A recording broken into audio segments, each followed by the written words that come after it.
안녕하십니까. 반갑습니다. 3월 15일 화요일 새벽 말씀을 올려드리겠습니다. 성경 본문은 마가복음 8장 11절에서 13절입니다.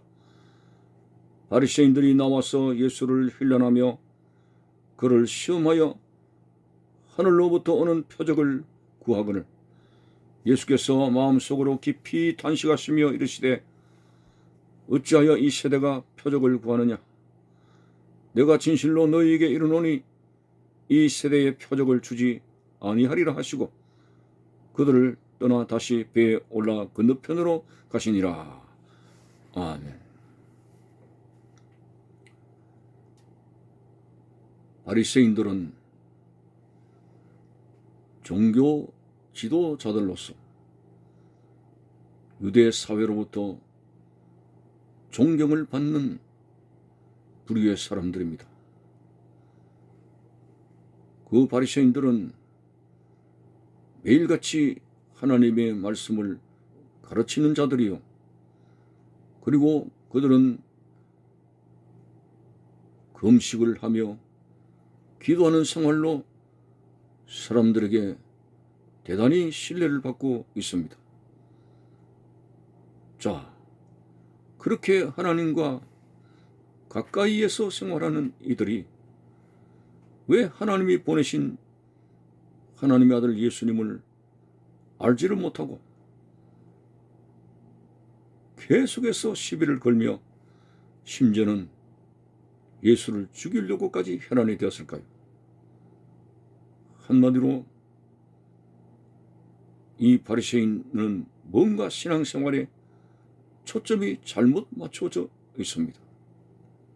오늘 본문에도 바리새인들이 나와서 예수를 힐난하며 비방하고 비판하고 뭐 잘못된 것이 없는가 꼬집어 보려고 하는 그 힐난하며 그를 시험하여 하늘로부터 오는 표적을 구하거늘 예수님을 믿기 위한 기도원처럼 하나님의 부르심을 믿기 위한 시험이 아니라 시험을 위한 시험, 시기 질투해가지고 예수를 함정에 빠뜨리려고 하는 그런 시험을 하여 하늘로부터 오는 표적을 구하기까지 했습니다. 자, 어쩌다가 이렇게 예수님의 대적자 적그리스도가 되었을까요? 우리는 그 잘못을 너무나 잘 알지 않습니까? 신앙생활에 초점이 잘못 맞춰졌습니다. 그들은 하나님 앞에 신앙생활을 하지만은 신앙생활을 하는 모든 것이 자기들의 밥벌이에 불과합니다. 자기들의 생계의 수단으로서의 신앙생활에 불과합니다.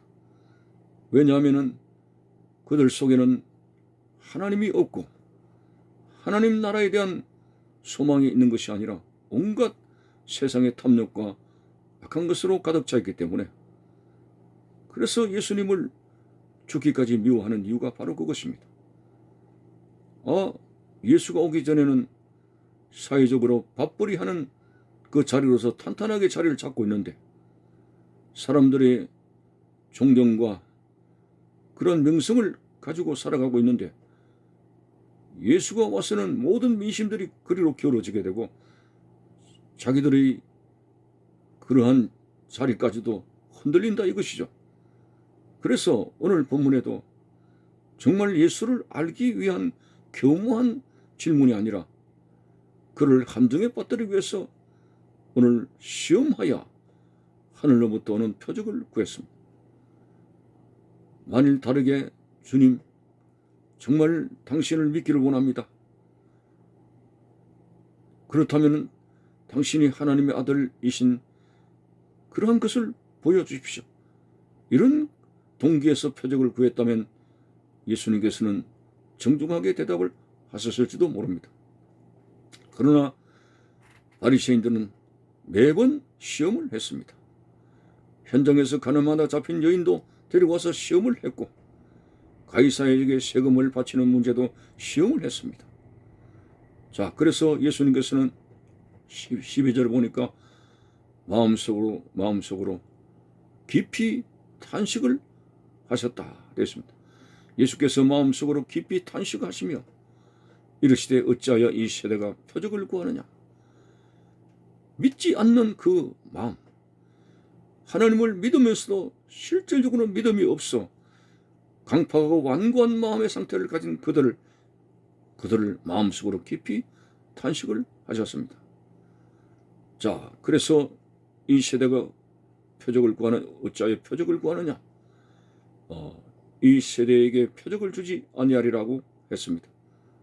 여기서는 물론 표적을 보여주지 아니하리라고 했습니다마는, 그러나 또 다른 성경 본문에서는 요나의 표적을 말씀하셨습니다. 자, 요나의 표적은 그들이 바라는 이적이 아닌 거죠. 사실 그들은 표적을 구한다는 그 바라는 것은 육신적인 관점입니다. 어떤 면에서는 그 유대 사회가 로마의 속국이 되어지게 되고 로마로부터 박해를 받게 되면서 세금을 이제 바쳐야 되고 여러 가지 속국이 되어지게 되는 그 비참한 삶에서 로마를 격퇴시키는 어떤 표적을, 힘 있는 표적을 그렇게 보여달라 그런 것이죠. 그러나 예수님께서는 그런 것에 대해서는 탄식을 하셨습니다. 요나의 표적이라고 하는 것은 요나가 사흘 동안 물고기 뱃속에 있는 것처럼 예수님도 사흘 동안 이제 십자가에 운명하셨다가 무덤 속에 거하시게 되는 바로 그 형편과 요나의 표적은 동일한 맥락에서 생각할 수 있는 무엇이 있다고 하는 것입니다. 다시 말해서 예수 그리스도는 요나가 캄캄한 물고기 뱃속에서 기도한 것처럼 예수님은 온 인류가 죄의 근세 아래 놓여서 죄악의 사슬에 매여서 죽음의 도탄에 빠진 인생들, 그 죽음의 근세를 물리치기 위해서 사흘 동안 무덤 속에 계셨던 그 주님의 사망 근세를 물리치기 위한 하나님을 향한 기도와 요나가 큰 물고기 뱃속에서 갇혀서 캄캄함 속에서 기도한 그 모습과 뭔가 일맥상통하는 모습을 표적이라고 그 무리들에게 말씀하셨습니다. 그것은 무엇을 말합니까? 예수님이 그들에게 간절하게 보여주시고자 하는 것은 로마를 격퇴시키고 방해 문제만을 해결하기 위해서 그들 세상의 부귀영화를 잘되게 하기 위해서가 아니라 이 인생의 근본적인 문제, 바로 죽음, 이 죽음을 격퇴시키고 사망의 종로를 하는 인생들의 가장 근본적인 슬픈 문제를 해결하시기 위해서 예수님께서는 십자가에 못 박이시고 대속의 죽음을 죽으시기 위해서 오셨다는 이것을 표적으로 그들에게 말씀하신 적이 있습니다. 어쨌든 이 바리새인들은 그것에는 전혀 관심이 없습니다. 영적인 생활을 한다고 하지만은, 금식을 한다고 하지만은 그들은 전혀 육적인 것에만 머물러 있고 하나님의 보내신 자 예수 그리스도를 그들이 알지를 못했습니다. 오늘 이것이 우리 신앙생활의 맹점이 될 수가 있습니다. 우리가 하나님을 믿노라 하면서도 하나님 나라와 영적인 세계에 대해서 진실한 우리의 관심을 가지게 되고 기도와 성령 충만한 생활과 말씀을 읽는 생활과 이런 부분에 대해서 우리가 건강한 신앙의 자세를 가져야 되는데, 무엇을 입을까 마실까 먹을까 하는 육적인 일에 치우쳐 가지고 전혀 하나님 앞에서 이 예배하는 일과 하나님 앞에 진실한 신앙 고백을 드리는 이 일에 대해서 너무 소홀히 하지 않는가. 그러다가 바리새인처럼 영안이 어두워져서 다시 오실 예수 그리스도를 바라보지도 못하는 이 안타까운 영적인 상태에 살아가는 것은 아닌가. 오늘 우리들은 너무 육적인 것에 지나치게 매이면 영적인 것을 소홀히 하기 쉽습니다.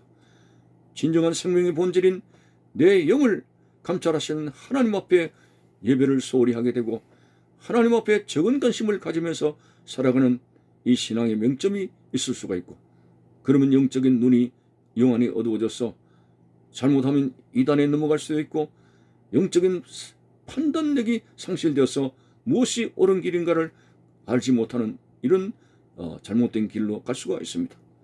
복 있는 사람은 악인의 꾀를 따르지 아니하고 오직 여호와의 말씀을 즐거워하며 그 말씀을 밤낮으로 묵상하는 자로도 했으니 오늘 바리새인들처럼 정말 이 처참한 모순에 빠져서는 안 됩니다.